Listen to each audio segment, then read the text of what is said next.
Last year, I reviewed the Keychron M6 mouse, and I had quite a lot of criticism for it. This year, Keychron came out with a new version, which seemed to be quite literally the answer to all of my critiques. And I am here to say that this new 8K version of the Keychron M6 is almost universally better than the original. They made way more changes than I ever expected them to. They somehow didn't jack up the price along with those changes, and I think that virtually every change they made was the right one, with two potential exceptions, which we'll get to. Now, Keychron did send over this new version of the mouse for me to review, but they had no say in how I cover it. In fact, I told them very clearly before we agreed that although there was a good chance of a redemption arc here, I couldn't guarantee that I wouldn't spend another whole video talking about how you should buy the MX Master instead. So this video is a full review of the new model with a special emphasis on what changes were made from the old one to the new one. If you wind up wanting one, there's affiliate links down below. Let's jump in, starting with the most obvious change, and that is the sensor. This is an 8K version after all, and it comes with an upgraded PixArt 3950 sensor, replacing the 3395 sensor that was in the prior models, the 1K and 4K versions. This enhances just about every technical metric of this mouse, making it a very highly capable gaming mouse and absolute overkill for productivity tasks. The highlights of the changes start with the maximum DPI increasing from 26,000 up to 30,000, allowing the mouse to be both more precise and more sensitive. Maximum polling rates go from either 1,000 or 4,000 on the older versions up to 8,000 for both wired use and for use with the included 2.4 gig USB receiver. That's why they call this the 8K model. Polling rates, for those who don't know, are the frequency with which your mouse can communicate with your computer, which means that it'll cut down on lag and increase the perceived smoothness of your mouse, especially if you use a high refresh rate monitor. A related improvement that's separate from the sensor itself is the new USB receiver. On the prior model with 4K polling, the 2.4 gig receiver was shaped like a keyboard and required the use of a USB cable. This was cool looking, but was a hassle to use. This new 8K model uses a standard USB-A dongle instead, making it possible to hook up directly to your computer or to a dock that's attached to your computer. They also include a 6-foot color-matched cable, though it's no longer the super flexible one from prior Keychron mice that I've tested. Along with that cable is an adapter to bring that USB receiver as close as possible to your mouse if your focus is to cut down on latency. It is honestly the best of both worlds in that respect. This sensor also adds improvements on some of the more fringe specs. IPS, or inches per second, measures how well a mouse can track fast movements, often associated with a first-person shooter type of game. This sensor takes it from 650 up to 750. Finally, there's an additional lift-off distance option available as well. This is for situations where you lift your mouse off the table to readjust. So if you make a strong movement out and then you lift to bring it back so that you don't move back when you're bringing your mouse back. When you do that, your mouse will still track movements off the table to a certain point. Lift-off distance controls how far off the table it stops that tracking. In this case, you can now set it as low as 0.7 millimeters, which is good for gamers who want to prevent those unintentional movements when they're repositioning their mouse on their desk. All of these changes add up to big-time improvements in terms of sensor capabilities and overall gaming ability. In my previous video, I largely ruled out the gaming specs of this mouse, figuring that this particular form factor wouldn't really interest gamers and that it would only draw interest from a productivity audience. The response in my comments made it clear that I was wrong. So these increased gaming specs make it even more compelling for folks who want an ergonomic shaped mouse for playing games, and especially for folks who want a dual purpose mouse for both work and play. Next, let's talk about the buttons and wheels. But first, I'm trying to get to 20,000 subscribers by the end of the year, so if you're enjoying this video so far and you want more detailed tech reviews in plain English, please consider clicking that subscribe button below to show your support. All right, in my previous review, this is the area where I had, by far, my biggest issue with the original M6, one that quite frankly ruled it out immediately from consideration as my primary mouse, and that's the sound of the main scroll wheel. Just listen to this original wheel, it's crazy. Ugh, that sound haunts me. The new model swaps out the horrendous plastic wheel for a metal one that looks an awful lot like Logitech's MagSpeed scroll wheel. This wheel, thankfully, sounds much better. It's still not silent, but it's an improvement. This new wheel is called a metal infinite wheel. Functionally, it works the same as the old one, line-by-line scrolling by default, plus an infinite scroll or hyper scroll or whatever you want to call it after pressing the button on top of the mouse. This means you can alternate, or you can take your pick between regular scrolling or free spinning. Now, even though this wheel looks a lot like Logitech's MagSpeed, it does not automatically switch between modes when you scroll quickly. Also, despite advertising itself as having less friction and less noise than the original free spinning, it actually feels a bit like the opposite. It makes a bit more noise, though it's still plenty quiet.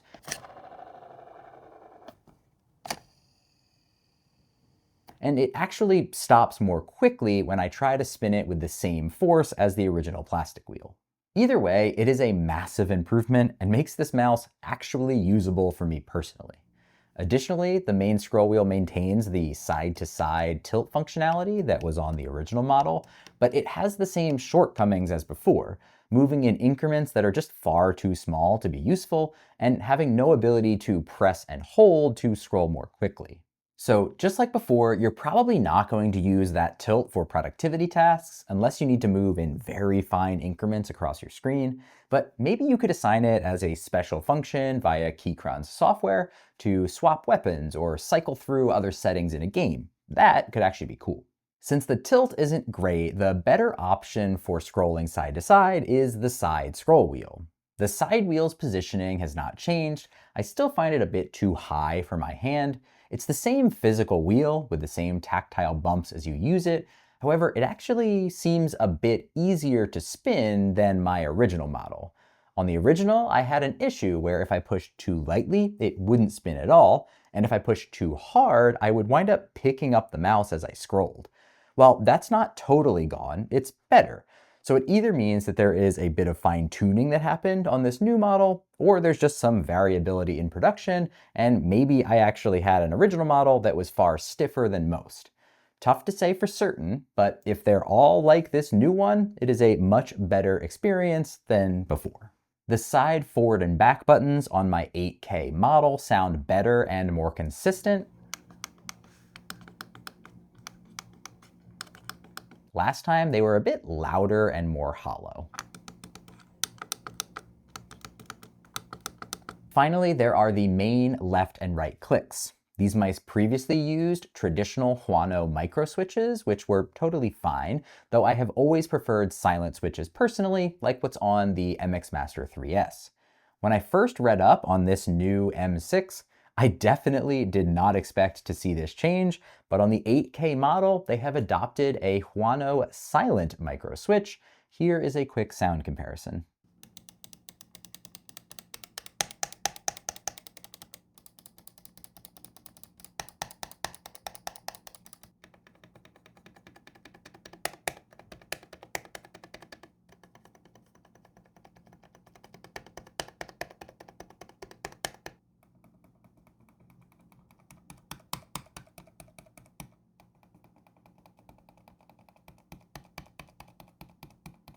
This is the first change that I believe won't be universally loved. Although I prefer silent clicks, and I think these are great, not everyone likes them. And in particular, not everyone who plays games likes them. A big part of that is the decline in tactile feedback you get with a silent switch compared to a regular one. I will say that the Switch does have a more tactile feel compared to those used by Logitech, for example, but it's still very different than the original. Another potential point of contention here is the decline in durability. The old switches used were rated for a very long life of 80 million clicks. The new silent ones only have a rating of 20 million clicks. For casual users or productivity-focused people, this shouldn't be a concern, as 20 million is still a lot. But for heavy gamers using this mouse and expecting a lot of clicking activity, this might wear out sooner than a lot of other gaming-focused mice. I'm really curious to see in the comments whether people are happy about this change or not, and if there's a strong feeling one way or the other.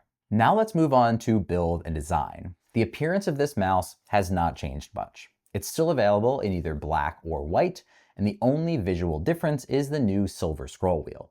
Otherwise, you'd be hard-pressed to notice which one is which, since the shapes are the same. The mouse is now slightly heavier, 88 grams up from 79 grams. I think it feels better personally with a bit more weight, and it's still way lighter than the MX Master. The glide also feels a bit better, which honestly could be my imagination or the weight fooling me a bit, since I can't find anything visually different about the feet on the bottom of the mice, but either way, I'm happy with it. The ergonomics are still not to my liking, but several people in the comments of my last review that had used the mouse said that they really like the shape. So understandably, it's up to your personal preference. My main complaints with the shape are the height of the middle and the angle to which it comes down to the front and back.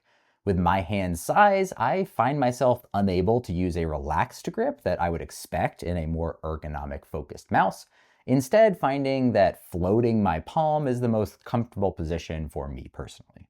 There is one other change to build and design though, and if you've got an eagle eye, you might have already spotted it in some of the B-roll shots up until this point, and it's the other change that might be problematic for some.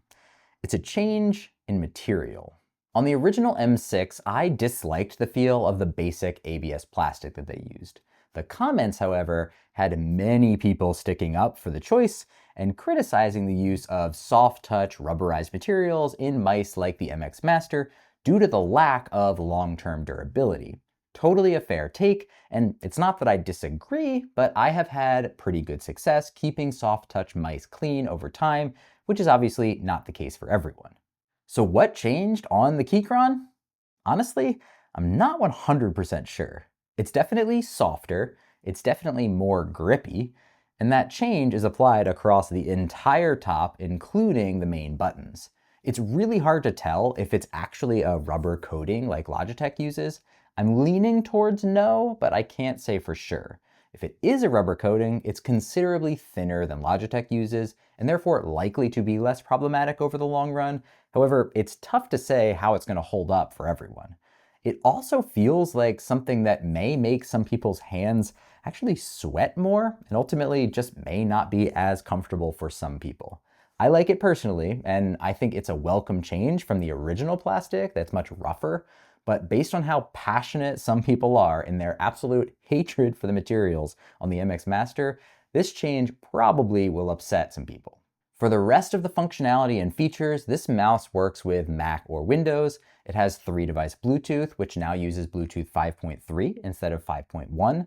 There's the included 2.4 gig USB receiver, which we mentioned is the traditional shape now. And finally, the mouse is capable of operating directly in a wired mode as well. On the bottom of the mouse is a switch to move between connectivity modes, plus buttons to move between Bluetooth connections, adjust the DPI, and change the polling rate.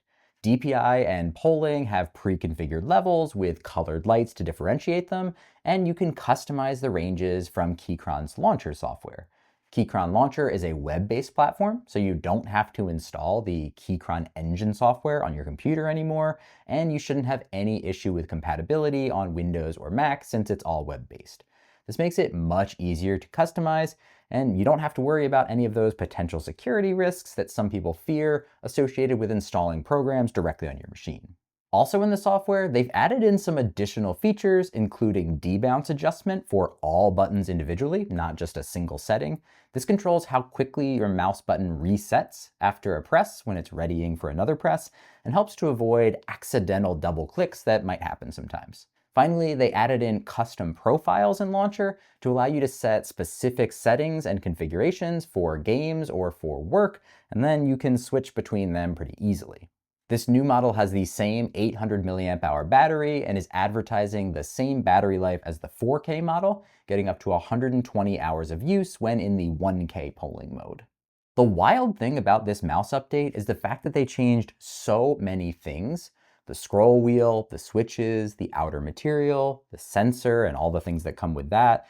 And yet somehow it's the same price as the old 4K model, just $70. Rarely have I ever seen a move that feels so pro-customer, and for it to be happening amid the current global landscape is even more incredible.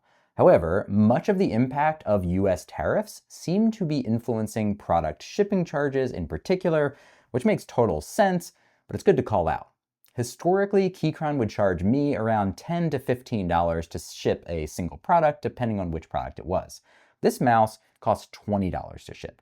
I'm not sure whether this is a US only problem or if they've upped shipping across the globe, but it's something to take into account when deciding on your purchase. The other thing to take into account are potential alternative options. The most obvious competitor to this mouse is Logitech's MX Master 3S, and soon the MX Master 4, which as of the time of filming has been leaked but not officially announced. This mouse was priced at $100 for years, then was upped to $120 during massive price increases across all of Logitech's products. Then just in the last couple of weeks, it dropped back down to $100. My personal theory is that it'll remain at $100 with the new MX Master 4 coming in at $120, but we'll have to see. In my recent review, I broke down all the reasons why people love and hate that mouse if you want to learn more. Another potential alternative is the Rapoo MT760 Pro, which I also reviewed recently. It's priced at $60, but has the potential to include free shipping, unlike the Keychron models. So depending on how all of this pricing and shipping and various things shakes out in your particular region, the relative comparison will be slightly different than mine, and the landscape will likely be changing very soon as well with things like the MX Master 4. If you have another competitor that you like personally, be sure to drop it in the comments and I'd love to take a look at it. To recap the differentiators and deal breakers for the updated Keychron M6, I obviously have to start with the huge improvement to the main scroll wheel, which took this mouse from being unusable for me to totally acceptable. The addition of silent clicks is another big win in my mind, though it stands as one of two potential large drawbacks for some folks. The new sensor brings a whole suite of improvements for the gamers out there, including higher DPI, better polling rates, and more. The feel of the materials are much softer and more luxurious, though with question marks around the long-term durability. Finally, we have the same positives as before: the simple stealth look, the lightweight design, the smooth gliding that might be even smoother than before, and the multi-device connectivity, which is still great. For deal breakers, the ergonomics are imperfect, at least for me. The side scroll wheel may be better on this model. I hope that it's an actual improvement and not just some variability in production, but either way, it's still not perfect. The tilt wheel continues to be not super useful for side scrolling based on the really small increments that it moves in. Finally, we have the flip sides of some of those positives: the long-term durability of this new material and the decreased tactile feedback and lower durability of those new silent switches. I concluded last time that I could not recommend the M6 mouse. For the 8K model specifically, I absolutely can recommend it. For a productivity audience, I do still think it comes down to preference between this and the MX Master. Logitech's scroll wheels and materials just feel more refined to me personally. But I see the other side of the argument as well, and I would not at all fault someone who wants to get this mouse as an alternative. For gamers or for mixed use, this demolishes the MX Master in gaming specs and in weight. So if you want one do-it-all mouse, I'm not sure you can get any better. It's definitely a redemption story today for this mouse. But what do you think? MX Master, original MX6, or new MX6? Let me know in the comments. If you decide that you want to pick one up, there will be affiliate links in the video description. I'll also include links to my original review, plus this review of the MX Master and this one of that Rapoo MT760 Pro. Thank you so much for watching. I'll see you in the next one.